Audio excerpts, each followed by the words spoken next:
Hello and welcome to Storybridge. I'm your host, Patti Lucia, and I'm passionate about using the power of story for our personal and collective healing and growth. In this week's episode, I speak again with Liv Mokai Wheeler about her amazing journey with the Kontomble and her amazing book. A very warm welcome to my listeners. This is Patti Lucia of Storybridge, and I am thrilled to have with me once again a very special guest. I think who is also an extraordinary human being, Liv Mokai Wheeler. She is a voice diviner for the Kontomble.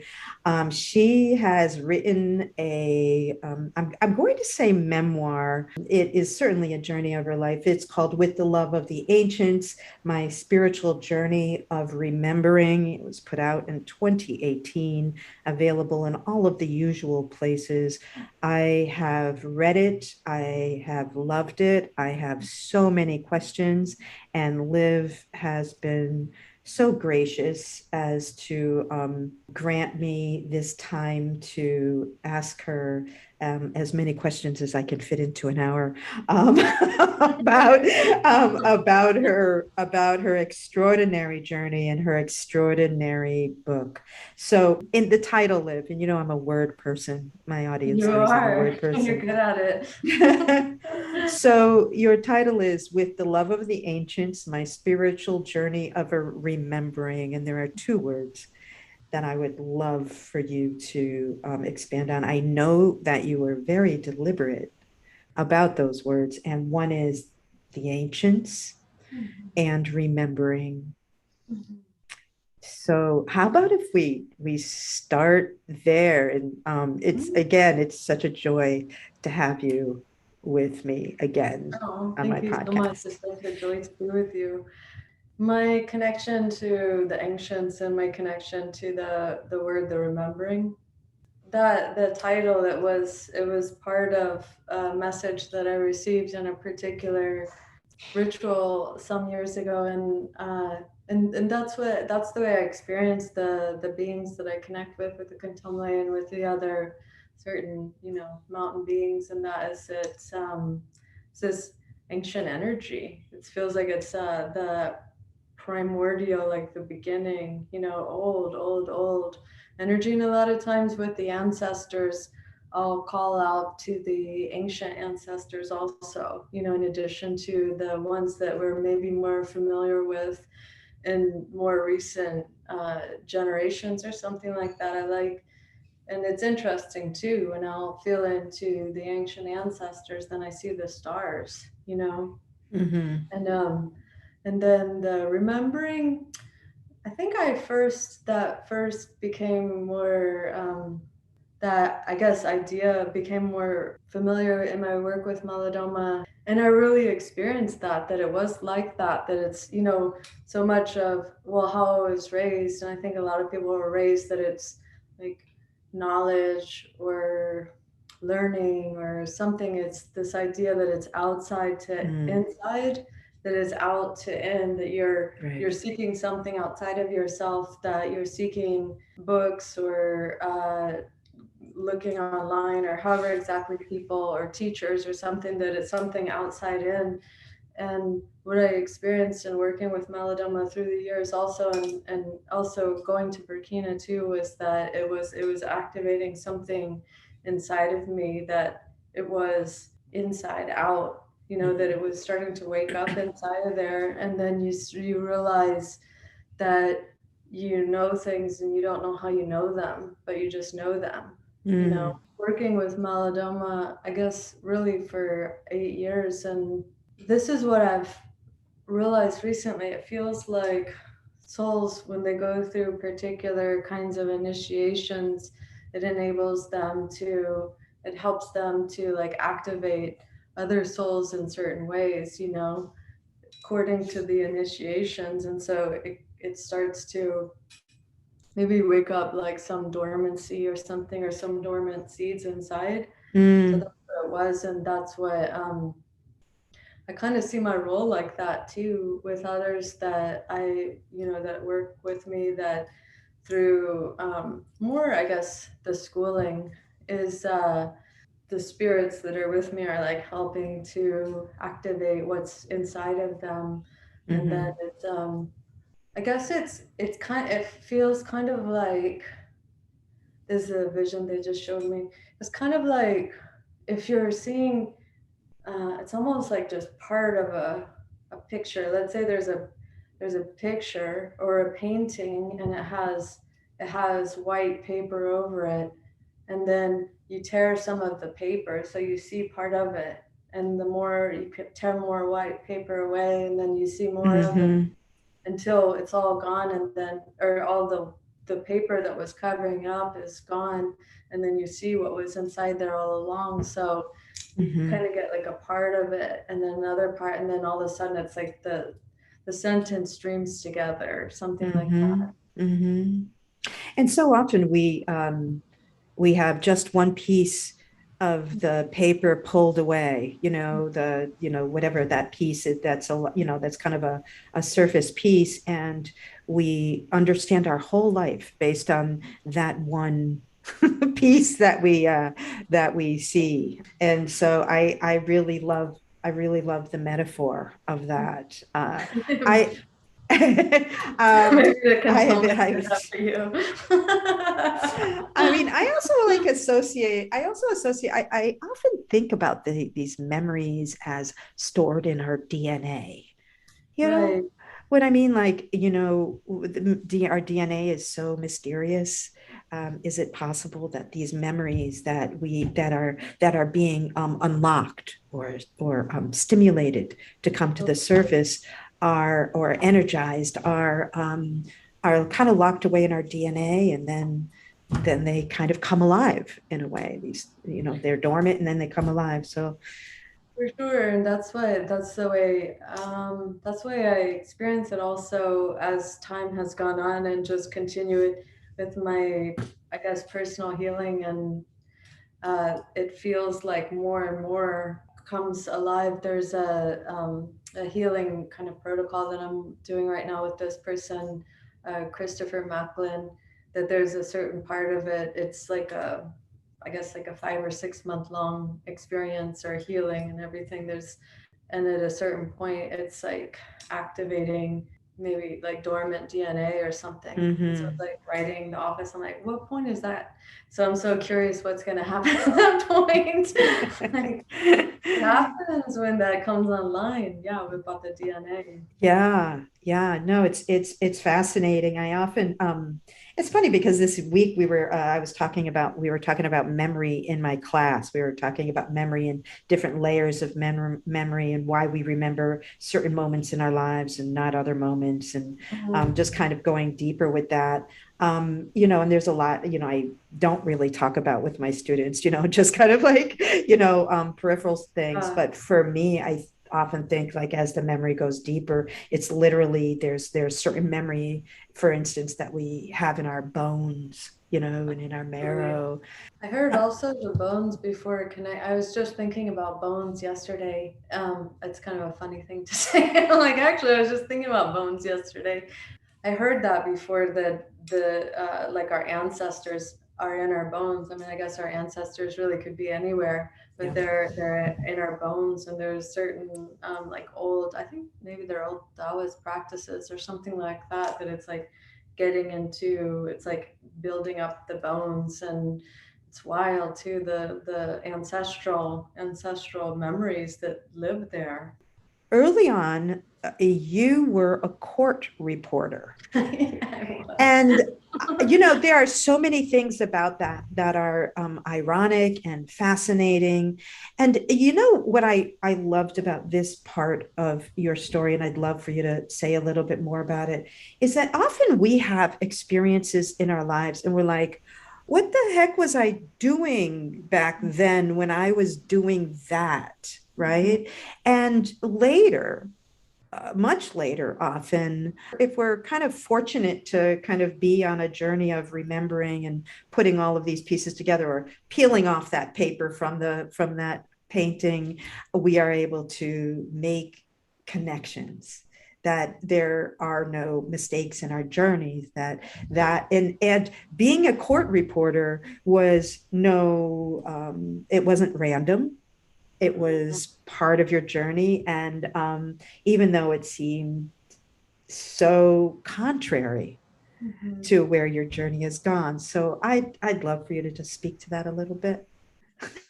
A lot of times when people learn that, they're like, "You're a what?" I'm like, yeah, I was a court reporter at age 21. I was in courts. I was in depositions. I was a freelance court reporter, and I was acting as a freelance court reporter.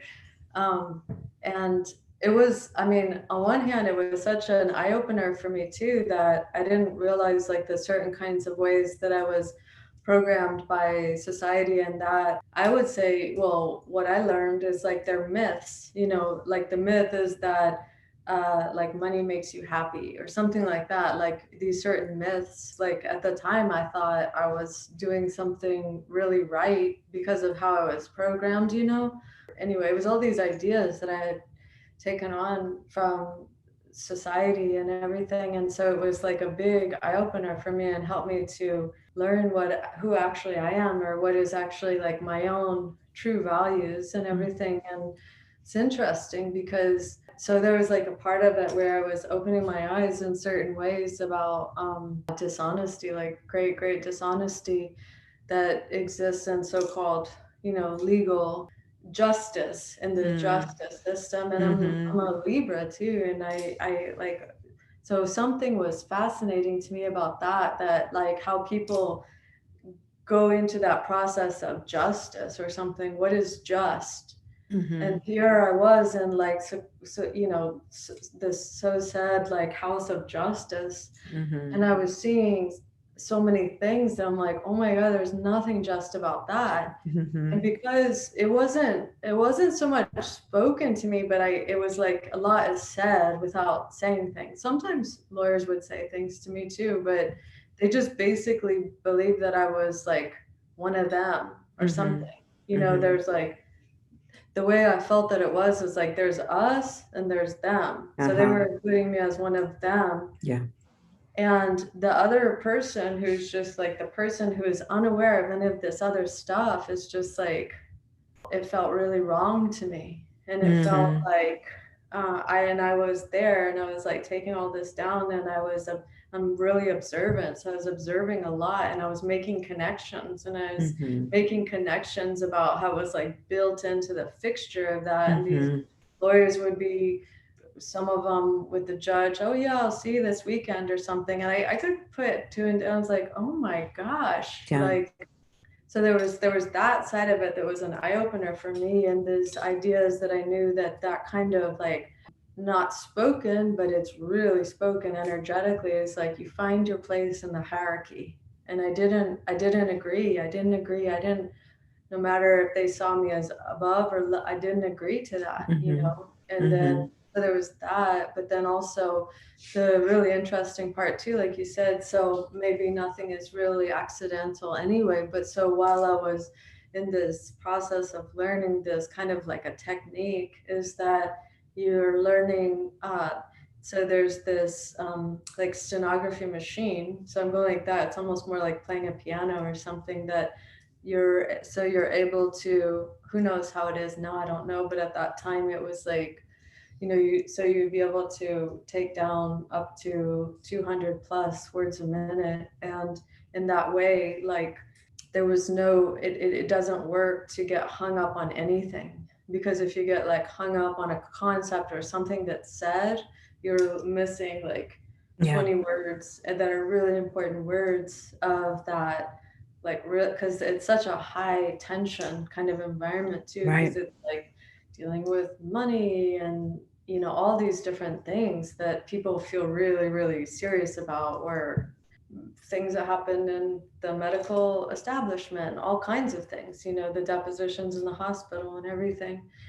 In order to do this, I needed to be able to just stream, like the words would just need to stream through me.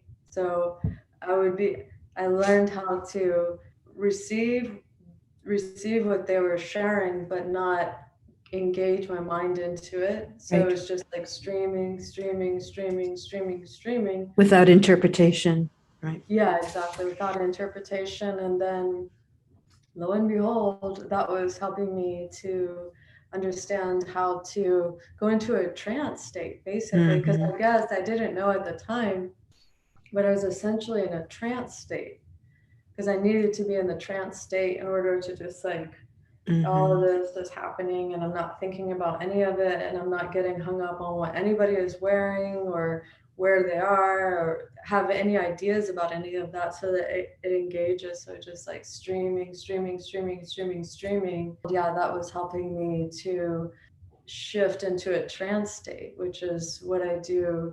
Sometimes it seems like more often than not these days. Like, I guess it's a way that you can condition yourself. It's a kind of conditioning, I guess. Mm-hmm. It's just like maybe at first when somebody's learning to drive a car, then you're okay, I gotta know this and this and this, and you're thinking about all these different things. I've got to make sure that I'm like at this part, here's the yellow line, the white line, and everything. And then it just gets to the point where you just turn on the key and you're just driving, you Right. know? So I guess I was being conditioned in this way that, but also, I mean, and with what I'm seeing that's going on right now for people, and so many people are just like, oh my God, I thought I could trust those people. I thought I could trust this establishment. I thought I could trust that. And so when I'm seeing that, I'm like, oh, I feel for them. I experienced that at age 21. It's hard to see when you Mm-hmm. really, I guess it's kind of like a good-hearted kind of thing or a pure-hearted kind of thing that you just like trust that Yes. people are doing what they say, that Mm-hmm. this is what their focus is, and you kind of just trust that they're meaning what they're saying, and that's really Mm-hmm. what it is, and they really have a sincere desire for being with integrity in the way of coming to justice. Yeah, I mean, I think that that just speaks to, in my opinion, I think that's like a more about human nature is that I think that we are trusting being like naturally Yeah. trusting, Yeah, yeah, yeah. you know. Yeah, actually, yeah, I feel that too. And that's what I realized. I mean, things that are going on that you and I were kind of just touching on before we started recording. I mean, I believe that too, actually, from a lot. It's been working with the Kontomble through the years and them reminding us like what our inherent human nature is. Mm-hmm. That there is an inherent goodness like that is a part of, and we've been conditioned to believe that we're lying and cheating and Yeah, whatever the and cutthroat warlike and thing, mm-hmm. or the Darwinian or the Mm-hmm. survival of the fittest or whatever, that I don't buy it. I No. don't buy it. Yeah, I don't either. I don't buy it at all. Yeah. Yeah, I don't either. I'm right there with you, Liv. I'm And I think it is not by buying just what you're selling. I'm Yeah. not buying what you're selling. I'm right there, and I think that often people who feel the way we do are often kind of written off as naive. Exactly. Like, oh, you're just naive. I'm like, well, I don't think so. Yeah, absolutely. I wanted to oh boy, there's just so much. I'm looking at this. I think I want to go. You traveled around the world. So your book has you traveling to Burkina Faso, in Africa, to Iceland, to Peru, to New Zealand, to Mongolia, to all of these places around the world, to Hawaii, to the Big Island, to connect with the little people all over the world. And it's just extraordinary. And so my question is, and I hope that I hope my wording is okay, but so there's the Kontomble in Burkina Faso. There's the different little people around the globe, Hawaii, New Zealand, Iceland, Ireland, Scotland, Peru. Are all little people from, so I have a couple of questions here. Are all little people originally from somewhere else? And if so, how do they pick or come to inhabit the particular places on Earth that they have come to inhabit? when you ask, are they all from different places? I mean, when I watch the energy, because I close my eyes to see what they're wanting to show me, and I do feel them from other, from the stars. Like when I look at it, I feel them from the stars, and I don't know if I know how they choose where to inhabit. I was thinking about this just in the past few days, that I've heard it said, it was a friend in Bali, or Balinese man, that he had said that the mountains, like the gods live in the mountains. The gods live in the mountains, and the Kontomble that are with me, they are of the mountains. And I'm not insinuating that they're gods. I'm not saying that, but I'm saying, when this Balinese man, when he was saying that the gods live in the mountains. And so, maybe if we were in the conversation with Andrew, he would be like, Mm. "Da, da, da, da." Yeah. He would say the thing. I'm Yeah. like, oh yeah, okay, there you go. But it gets a little bit. I am able to see or perceive as they share it with me. But basically, when I looked in more deeply to the what the friend in Bali had said about the gods are in the mountains, and I'm like, well, who are the gods? The gods are from the stars. It's all connects what he was saying about Mhm. gods, goddess. Where are they from? They're from the stars. How did they choose the particular places?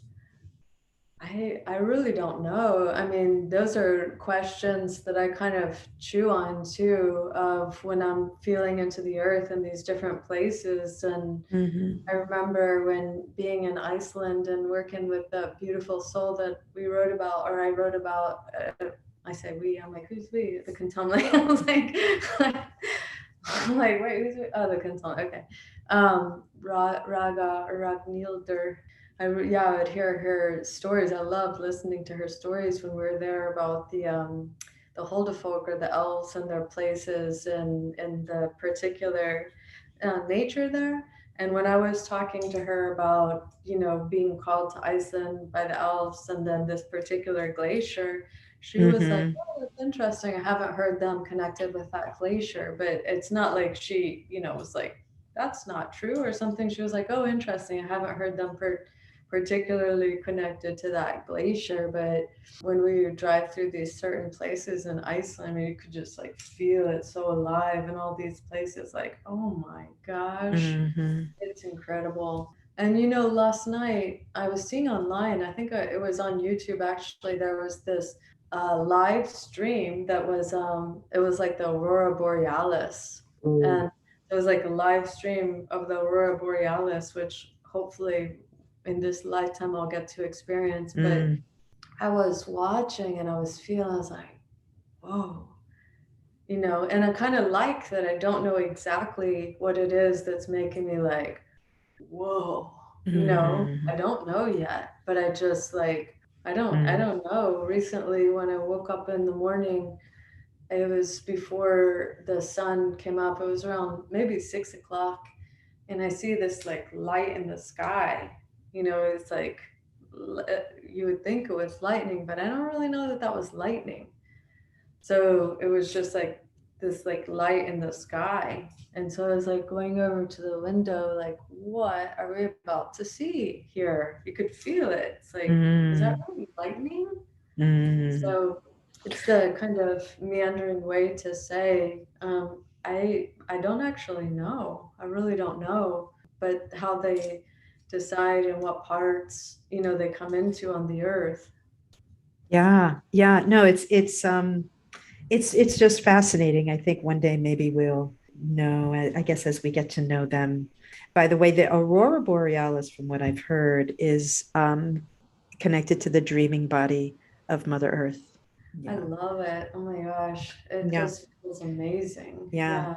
I've heard we can connect with our dreams on a much deeper level if we envision the aurora borealis before we go to sleep. Mm, Sometimes I do that. do you? Sometimes I do that, yeah. But I should probably do it more. I love it. It's so, so, so beautiful. I It saw is a beautiful. I saw a video one time. It was like a whale coming up out of the water in the aurora borealis, and I don't know if I've ever even seen anything so like awe invoking. Just Oh, whoa, yeah. Yeah. amazing. Well, that's a lot of energy in one visage.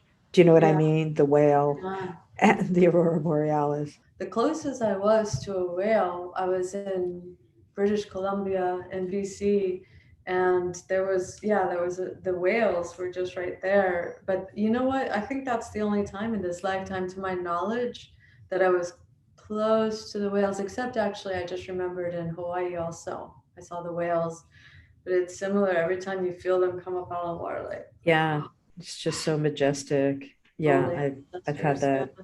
Yeah. that. Yeah, I've had that experience just once up in Massachusetts. It was beautiful. Yeah, Were you close? I was close, and to see a whale with her cub, I think it's called a cub. Yeah, it's really beautiful. Yeah, majestic beings. So majestic.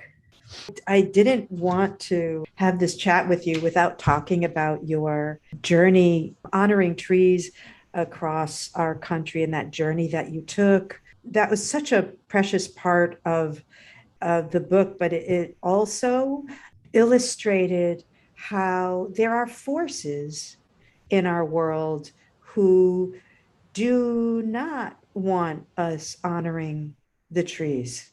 I just wanted to invite you to speak a little bit about this. You were going cross country, and I believe it was the Kontomble wanted you to kind of not just go cross country, but to make it a journey in which you were, I don't know if they were specific about you specifically honoring trees, but that did become part of your whole, your journey across the country. So I just wanted you to speak a little bit about that. I just thought that was so important. Yeah, I love the trees so much, and I have like a really, yeah, I have super like big love for the trees, and so the Cantonmeville, they put me on assignments. They put me on assignments, and I was talking with my friend Kyoko the other day. So when we were in Japan, it was like there'll always be these assignments in Japan. When we were in Tokyo, it was like a whale shrine and Mount Fuji and supporting the grief of Fukushima. And there'll be these particular things. And a lot of times I might not understand it at the time, but they have reasons for what they do. But at that time, yeah, so we were having different ceremonies in different places around the country. And so it just like continued as we went along the journey. But yeah, and then there are also forces apparently that didn't want us to be doing that, and that was definitely my naivete too, that I didn't Mm-hmm. understand. Like there was like a force of darkness that was it was like palpable, you could feel it. When you got to the Angel Oak experience, wow. Well, I mean, it started right when my friend and I, that we were together. I mean, it started right when we got on Yeah.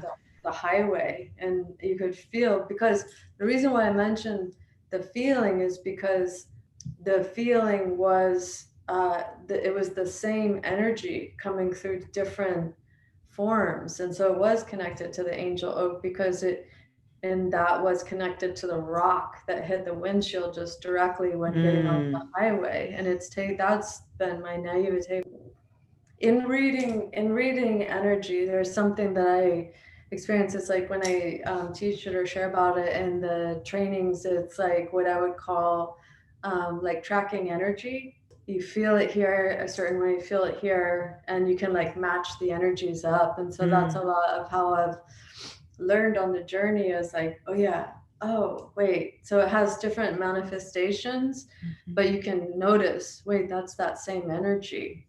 Mm-hmm. So at first it was like, right when we got on the highway to go on this like ceremonial journey, then it was like, so you could say, oh, the mind could say, oh, it was just a rock hitting the windshield, but it had a certain energy. It had a certain energy around it, the rock. Uh-huh. You know what I mean? Like we Yeah. could feel this energy around it. So when it hit the windshield, my friend and I were looking at each other like, something doesn't feel good about that.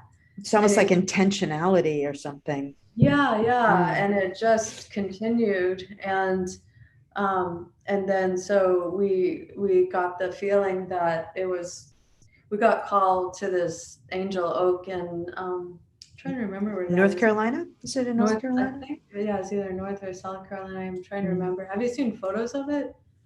I have not, but I Oh, should. Yeah. it's an incredible, incredible tree. And so when we went to that tree, I mean, this happens for me a lot when I'm with trees, but especially old trees. I get like magnetically drawn to it.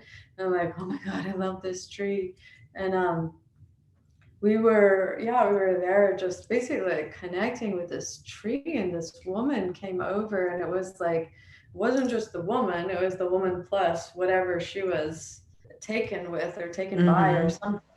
And the vibe, like when I reflect on it, I mean, the vibe was kind of like, this is our turf. Yeah. You're not welcome here, Yeah. you know? So that was my naivete too, that I'm like, it's this incredible, like beautiful tree. Why wouldn't everybody want to honor it? And Mm-hmm. these, whatever was in that woman or working through that woman, which was working through, she did not want us having anything to do with that tree. But it was also, so it was also though that the Kontomble, that they were getting our attention. We had a, when we talked to them at that time, they were just like, you need to understand that there are dark forces that do not want you to be doing this. They don't want you to be doing these rituals. You need to, we like, more protection is needed and more. And so they were giving us these heads up. But it was like after that experience with the tree, I remember we went to the gas station, and it was like that energy just kept Yes. Yeah. walking So it's like almost like through. a pattern.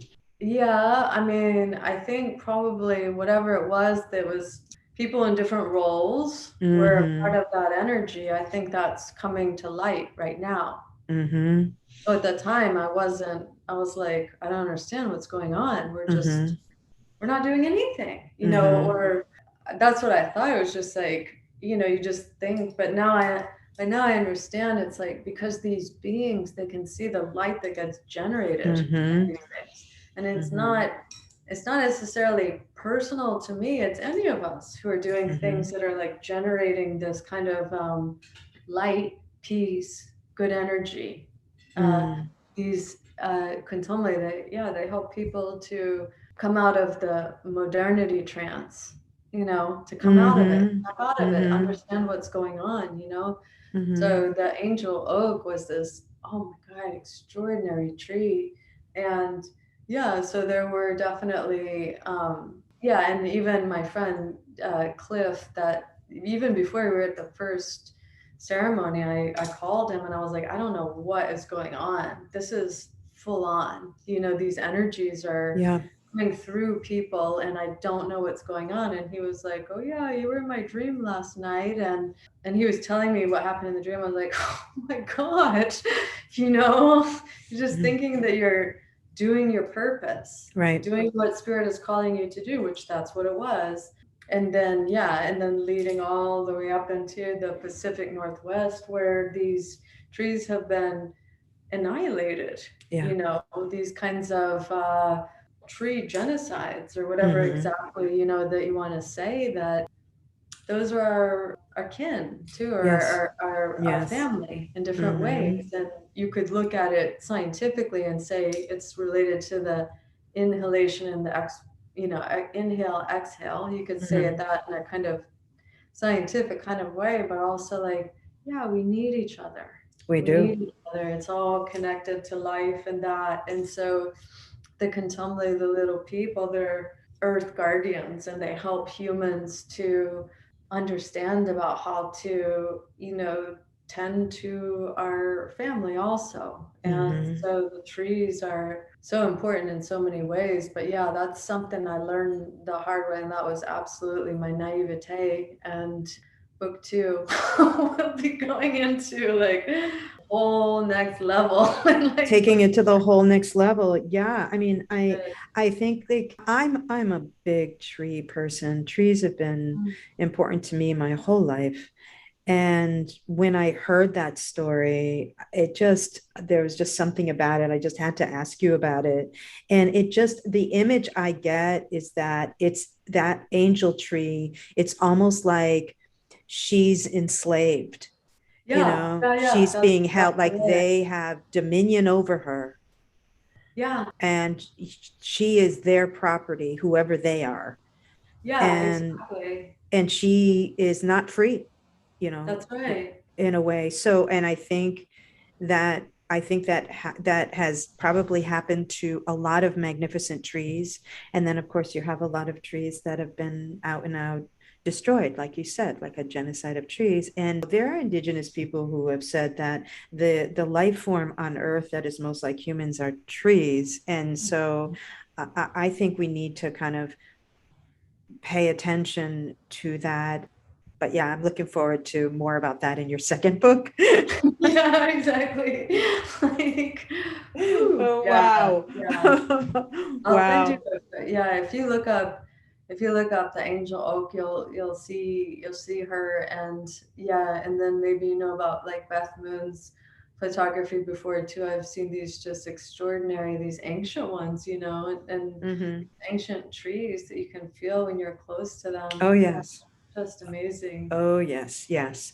And they don't really have to be, I mean, you can feel extraordinary energy coming off of a tree, and it doesn't have to be really, really old. And when I had my cafe, I had a 150-year-old mango tree outside my kitchen door. Mm. And wow, that was a very strong and important energy, for my cafe and for pretty much Oh, that's everybody awesome. who came there.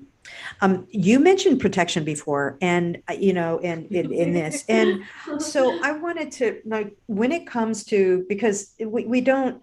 I think part of our naivete is that we think that it's neutral, like it's a neutral universe, and it's not, and I think humans are quickly or slowly, or anyway, we're waking up to that. The nature of protection in your work, because you work so closely with the Kontomble, can they directly protect you, or do they connect you with those who can? And what is the nature of protection when you are working with the little people? Because people can be naive about that. Yeah, so on one hand, I mean, on one hand, the Kontomble protect me, I think, much more than I even realize that they do.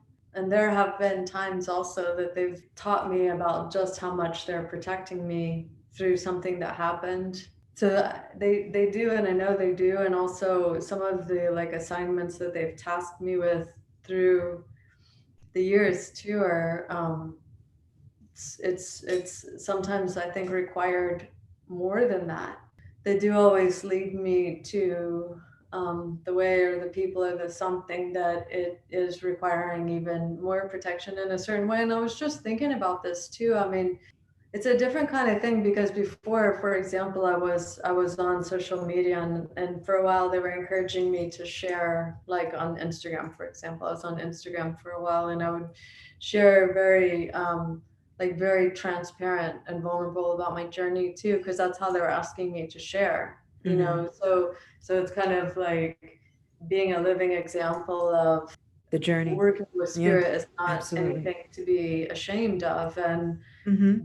this is who I am, this is what I'm doing. And also it has its like ups and downs to it too, because it's like in this strange social media world, people just say things and they do things and they don't like, you know, it's not like held in a sacred context. And not everybody has the same purpose or the same, you know. And for some, you know, the Kontomble, I feel like they sometimes especially like they want to teach humans lessons about assumptions about the body that it comes through and all these different things, you know what I mean. Mm-hmm. So it was, in some ways it was like I'm grateful to not be sharing on social media in that way, especially right now. We've been conditioned to annihilate each other, you Yeah, know, kind of like that, you know. yeah, So some of the more intense energies just come through people's like, you yeah, know, just the way they've been conditioned. They're just like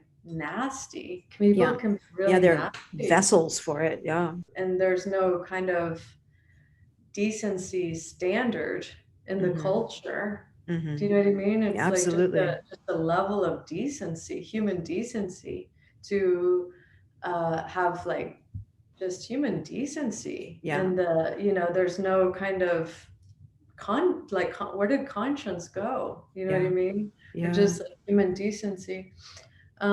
So sometimes, yeah, it's just like it's not been straightforward at all. The protection thing, they do protect me for sure, and they protect me, like I said, much more than I even realized. Uh-huh. At certain points of the journey, I needed to like bring online the warrior, Yeah. because that warrior, like I have access to it, Mm-hmm. it was actually needed just to be able to do what I was doing, because people are unconscious to the ways that they're being destructive, Mm-hmm. to the energies that they allow to move through them, and that they're actually being like a force of destruction unconsciously. Um, so yeah, so it's definitely not been straightforward, and so sometimes I just on parts of the journey I had to just like fully bring online the warrior, Mm-hmm. that it's like. I know we're short on time, but I did want to make sure that I asked you about your experience in writing your book, the first book, and I know that you are in the process of beginning your second book. But the first book, because you and I we're both authors, and we have different ways of approaching our writing, and this was definitely a special endeavor. And so, and you wrote, and I think you wrote it mainly in the mountains. Did you write it mainly in the mountains of Peru?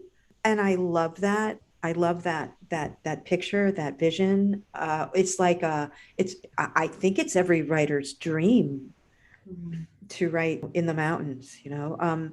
So could you just say a little bit about that experience of writing your first book, what that was like?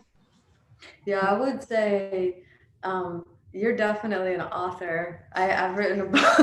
I can tell my story. I don't mean to be like denigrating to myself, not anything like that, but you are an author. It's just to respect, your medicine and everything, and the ways your medicine works. I mean, you absolutely are that. And the Kontomble tasked me with writing a book, which, yeah, it did. It was. I did. I totally loved the place in the Sacred Valley in Peru. I loved it so much. It was just like a simple kind of like a hobbit house, a little simple hobbit house.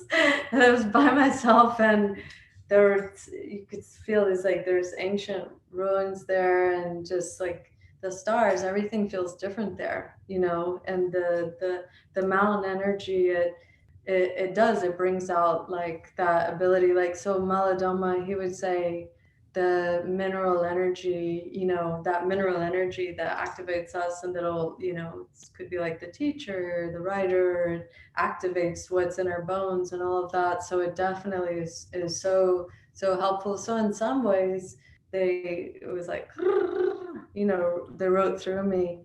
And in some ways it was healing, but also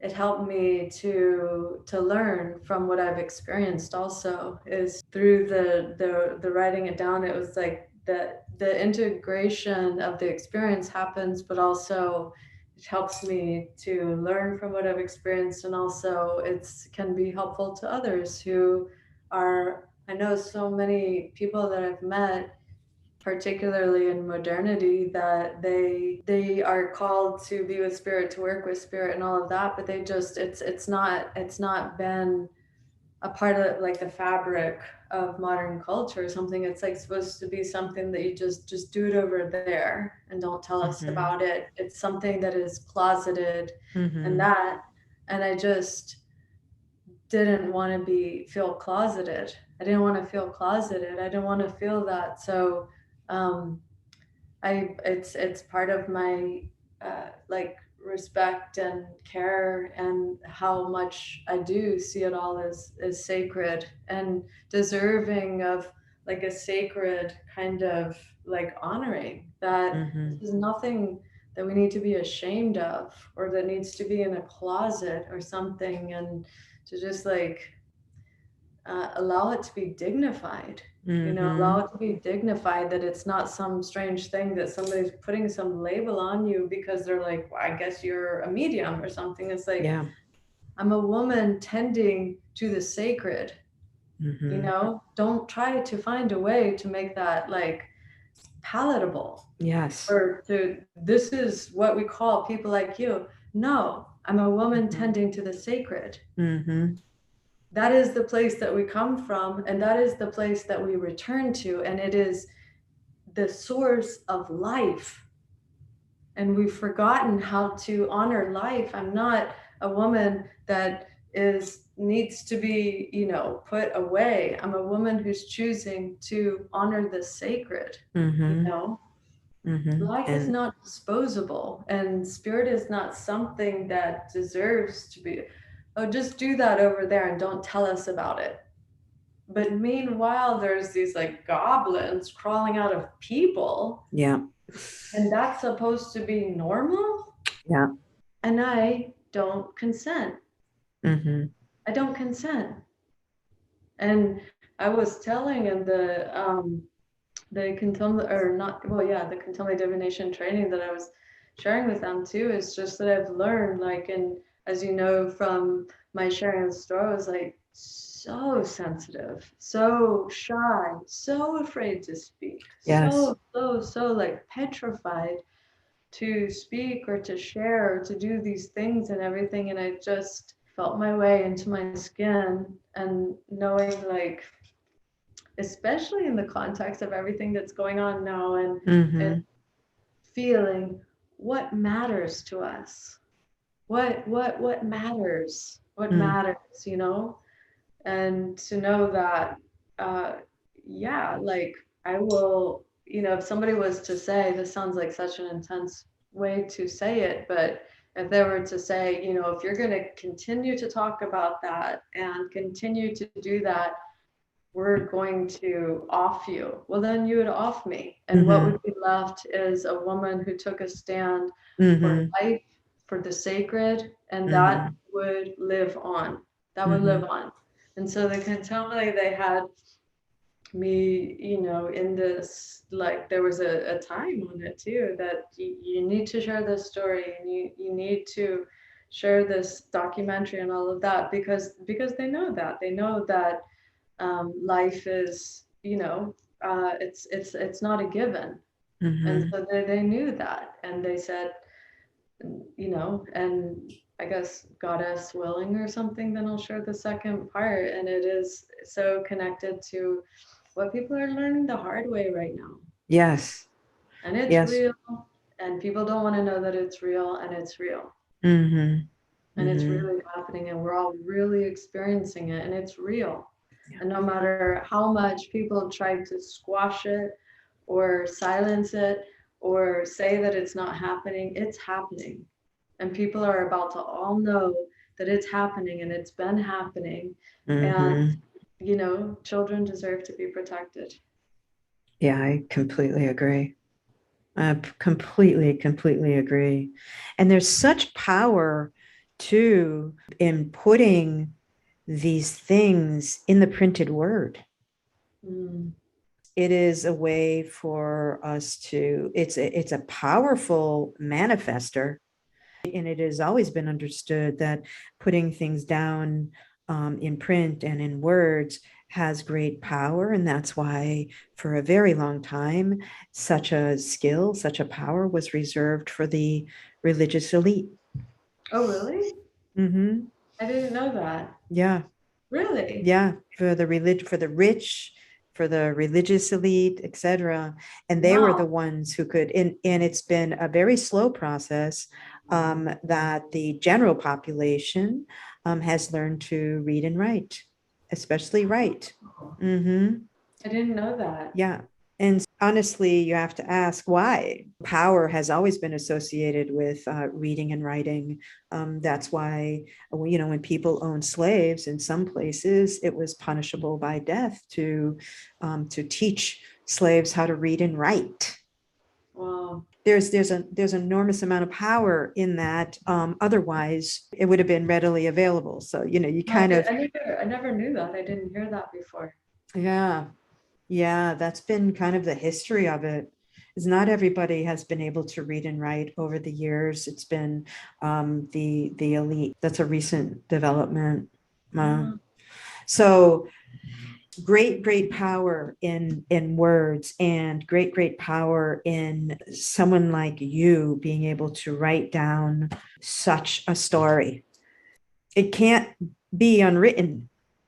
I know we have to wrap up. I did want to at some point talk about, and this may be something that you elaborate on more in your second book, and that is the series of ayahuasca visions that you had, which were really intense and really worth talking about. Are they visions that you'll probably expand upon in your second book?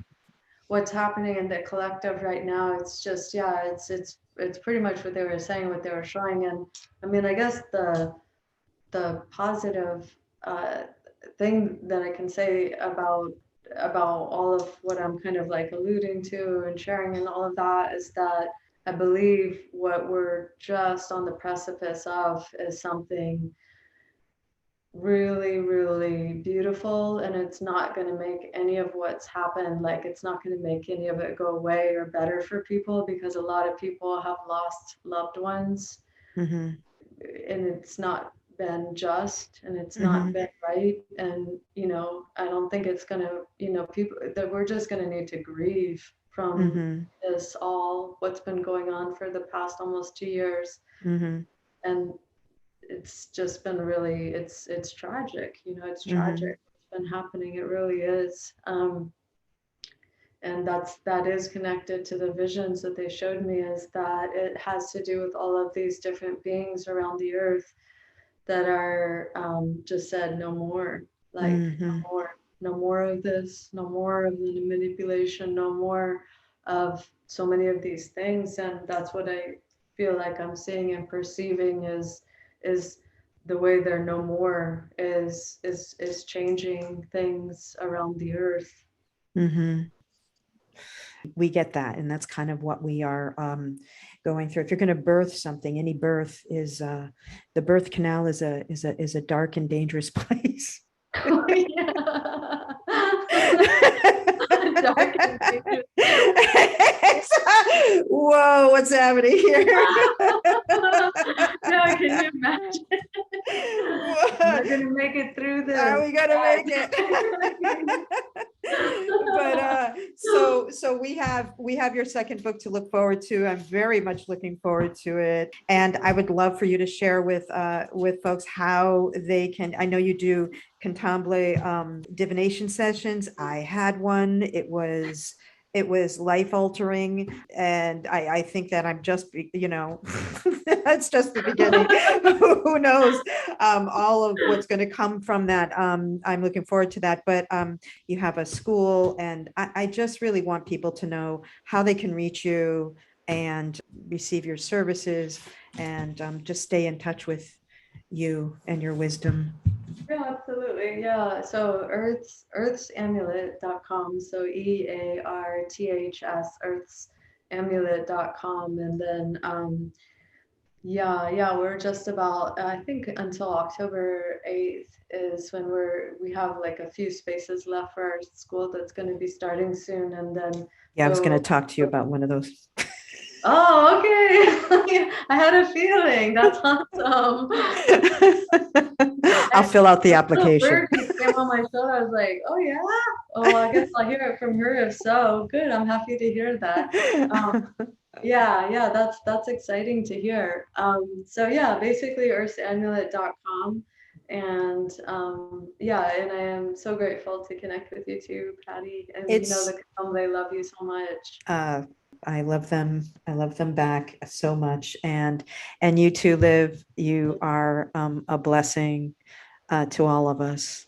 And I am so grateful for you and for your presence and for your wisdom and for your connection to the little people and to the sacred and to all of the things that hopefully we are moving closer to being connected to. So you are kind of a shining light in that direction, and much gratitude.